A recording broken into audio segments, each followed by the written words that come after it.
Real quick before we go back to the phones, I'd like to read something penned by the great Tom Pelissero, who covers the NFL.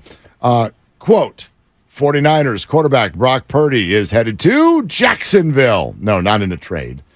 He's headed to Jacksonville today to throw the next couple of weeks with quarterback coach Will Hewlett and ortho specialist Tom Gormley.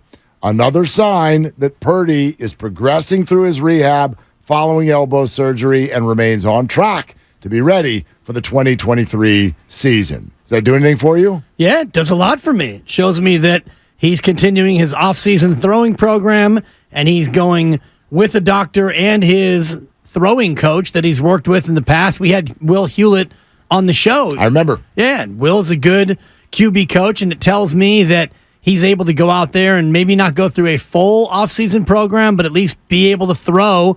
And the fact that a doctor will be there to supervise, quote-unquote, tells me that his rehab is going great. So this is wonderful news for Brock Purdy. Yeah, I think even more than that, Dibs and Grandy, if you could get the drop ready, that would be great. I made a couple of national radio appearances over the weekend, and everyone's asking people like us from the Bay the same questions. It's Chris Paul, Jordan Poole. One more Chris Paul. Oh, by the way, before you leave, that 49er quarterback situation.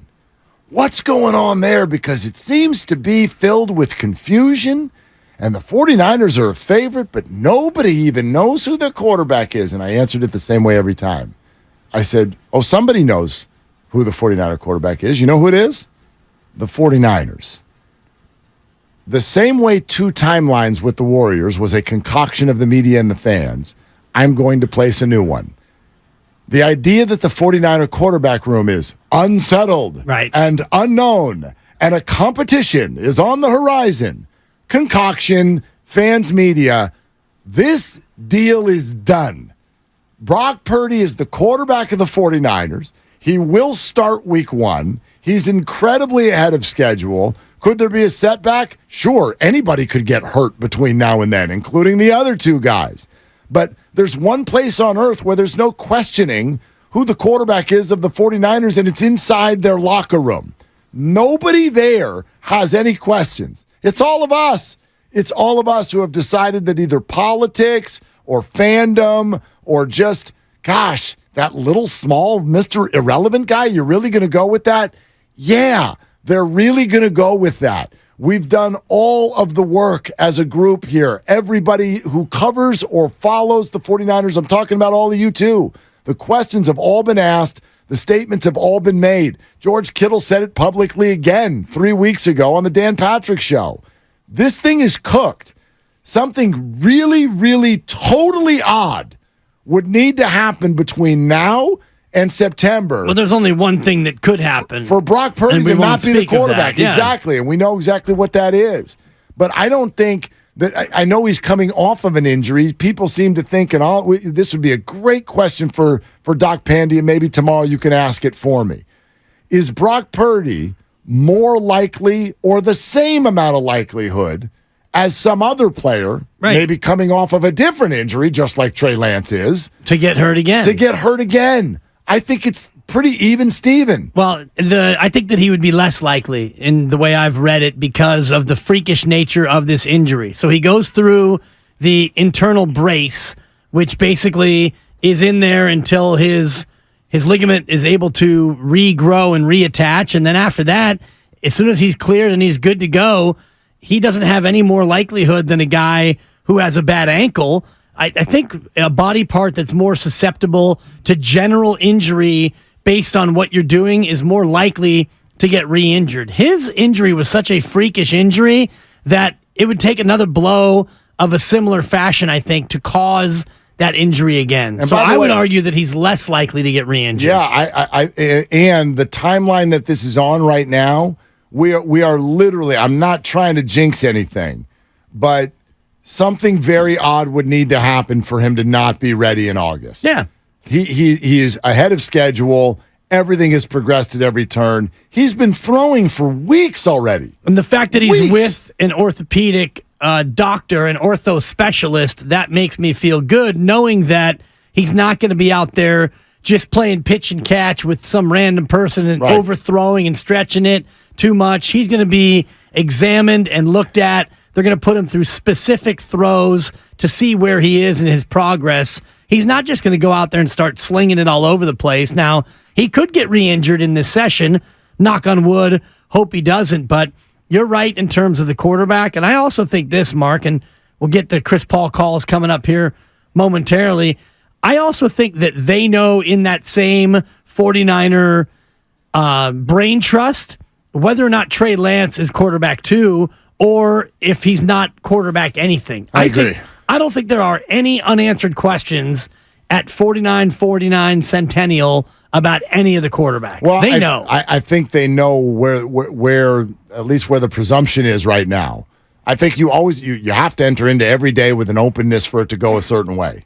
And so can Trey go take something from someone? Sure.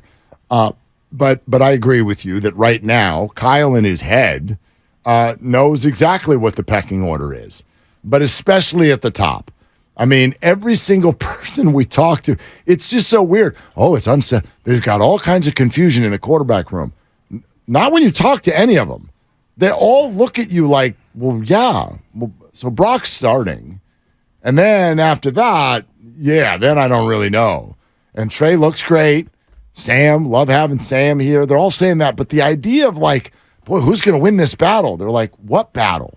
What are you talking about? There is no battle. We have made this up out of thin air. It doesn't exist. Well, because outside the market in particular, they don't know what we know. And you look at just a roster and you say, Brock Purdy, Mr. Irrelevant.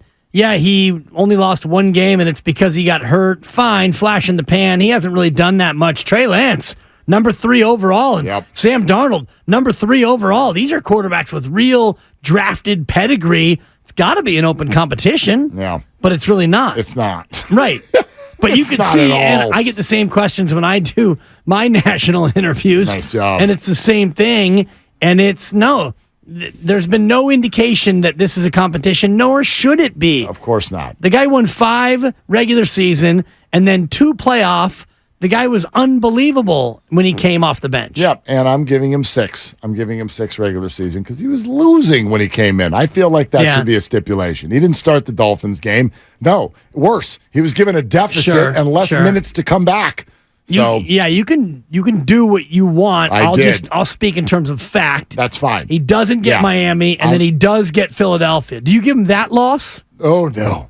No, yeah, see, he didn't play in that game. You're trying to have it both ways. Yes, I am. Yeah, I like to have my cake and eat it too because I don't know what we're supposed to do with cake if you don't eat it. And you put it in the freezer for your 1-year anniversary. I got a cake in my freezer. Do you have cake that's been sitting there the whole year? Wedding cake. No way. Coming back out in November. Yeah. What kind of cake? It's chocolate. Chocolate. It's no. Oh yeah. You did chocolate for your wedding? I even looked on the internet how to freeze it. Oh, that is a bold move. It's a different wedding. It was a backyard. No, I'm saying this. The baby was at the wedding. I'm saying this for like wonderful amazement. Yeah. I don't know why, because the weddings. Cake was good. Well, weddings are all supposed to be white, and so people use vanilla cake and white frosting and all this, and I'm like, come on. Yeah. Chocolate, people.